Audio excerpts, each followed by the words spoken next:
Assalamualaikum Pak Mukti. Waalaikumsalam warahmatullahi wabarakatuh. Sehat ya Pak Mukti? Alhamdulillah, Alhamdulillah sehat kita semua semua. jaga-jaga kesehatan ya Pak.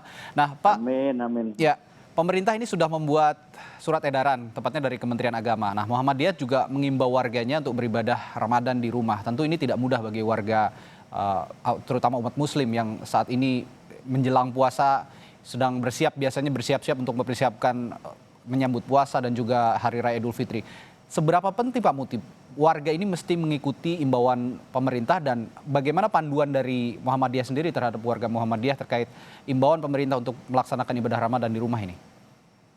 Ya, yang pertama kami mengapresiasi langkah yang telah dilakukan oleh Kementerian Agama yang menerbitkan edaran tentang panduan dan himbauan agar masyarakat dalam melaksanakan ibadah Ramadan senantiasa mengikuti apa yang digariskan oleh tuntunan agama dan mereka semaksimal mungkin melaksanakan ibadah itu di rumah masing-masing.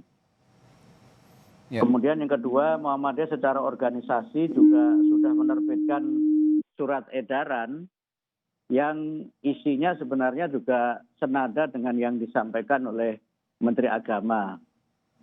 Dan ini saya kira menjadi sebuah sinergi yang penting bagaimana agar Kementerian Agama dengan ormas-ormas Islam ini dapat saling bekerja sama untuk memberikan panduan dan mengajak masyarakat untuk tetap beribadah sesuai dengan syariat, tetapi juga senantiasa memperhatikan aspek-aspek keselamatan dan maslahat bagi seluruh umat manusia, khususnya tentu bagi masyarakat yang menunaikan ibadah Ramadan.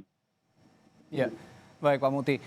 Ini di bulan Ramadan tahun ini akan menjadi suasana yang sangat berbeda buat umat Islam di seluruh Indonesia.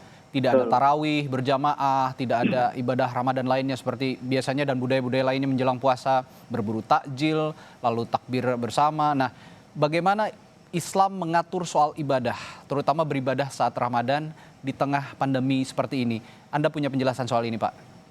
Jadi yang pertama, tujuan dari ditetapkannya syariat itu adalah untuk keselamatan dan kesejahteraan umat manusia. Dan Islam mengajarkan bahwa di dalam beribadah itu memang dalam situasi normal manusia hendaknya melaksanakan ibadah secara maksimal. Tetapi ada tuntunan di dalam syariah agar di dalam beribadah ini kita tidak memaksakan diri. Karena sesungguhnya Allah juga tidak menghendaki kita ini mengalami kesulitan di dalam melaksanakan agama atau melaksanakan syariat. Quran menyebutkan ma ja'ala 'alaikum fid-dini min haraj. Allah itu tidak menghendaki adanya kesulitan bagi kamu sekalian di dalam melaksanakan ajaran agama. Bahkan Quran menegaskan bahwa Islam itu memberikan kemudahan dalam masyarakat untuk dapat melaksanakan ibadah dengan sebaik-baiknya. Yuridullahu bikumul yusra wala yuridu bikumul usra. Allah itu menghendaki kemudahan dan tidak menghendaki kesulitan. Terkait dengan ibadah Ramadan, sebenarnya yang masyarakat keberatan itu adalah meninggalkan tradisinya, bukan meninggalkan ajaran agamanya. Misalnya begini, puasa itu kan kita laksanakan di rumah ya sama saja, di luar rumah juga sama saja. Tadarus Al-Quran itu juga bisa kita laksanakan di rumah. Kemudian sholat tarawih, kalau kita baca di dalam sejarah, Nabi Muhammad itu melaksanakan sholat tarawih berjamaah itu hanya 1 kali.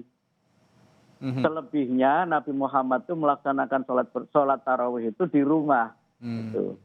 Nah, sholat tarawih itu bisa kita laksanakan secara sendiri-sendiri dan juga bisa kita laksanakan secara berjamaah. Berjamaah di rumah dengan berjamaah di masjid itu sama saja syahnya dan sama saja afdolnya. Hanya mungkin secara tradisi rasanya kurang sreg saja gitu. Nah, ini hanya soal perasaan saja sebenarnya, soal perasaan. Kemudian memberi makan orang yang berpuasa ya, memberi makanan untuk mereka yang berbuka. kan sebenarnya bisa kita antarkan door to door atau kita kirimkan lewat misalnya ojol gitu lewat Ya. ojek online. Mhm. Kan yang penting adalah kita memberi makan. Cuma kita ini punya tradisi komunalitas yang tinggi, yaitu kumpul-kumpul sambil berbuka. Ya. Padahal sebenarnya nilai ibadahnya Sama saja ya, Pak ya. Kita memberi makan dengan kita antar, dengan memberi makan dengan kita undang ke rumah itu nilai ibadahnya sama saja. Sehingga yang sebenarnya umat ini berat itu meninggalkan tradisi, bukan meninggalkan ajaran agama. Gitu. Nah kalau ada yang bertanya, tapi pahalanya berbeda loh beribadah di rumah atau beribadah di tempat ibadah. Dalam hal ini masjid begitu.